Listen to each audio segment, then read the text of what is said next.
Днешното видео, както всяко друго видео в този канал, ще бъде гледано от много малък процент абонати, не надвишаващ 1/4 от 1%. За съжаление, повечето от вас са пристрастени към Snapchat, TikTok, Instagram и дори Facebook поради привлекателността на кратките видеа, които не може да спрете да разглеждате. Целта на изобретяването на безкрайното скролване беше да направи живота по-лесен за потребителите. Но за съжаление, заради това изобретение, много хора са станали опасно зависими от противоречиви дози емоции поради разнообразието от теми, предлагани от кратките видеа.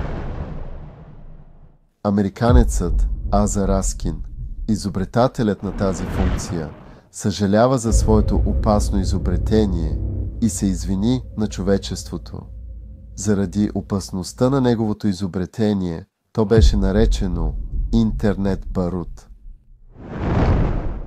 Постоянното разглеждане на десетки кратки видеа с различно съдържание сериозно уврежда човешката психика, нарушавайки нашия хормонален и емоционален баланс и причинявайки ни психологическа дезориентация.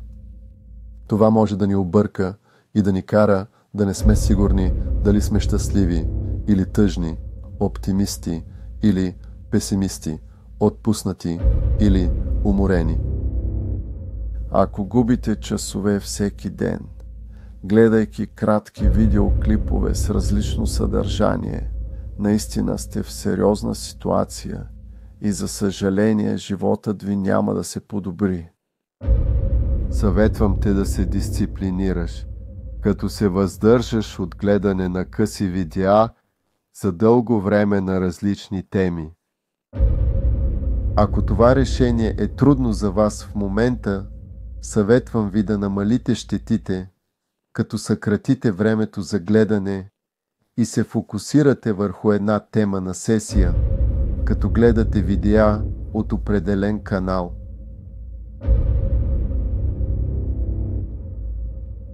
По-добре е да търсите дълги видеа, които могат да ви бъдат от полза в този живот или в отвъдното. Мир, милост и благословия от Аллах да бъдат върху вас.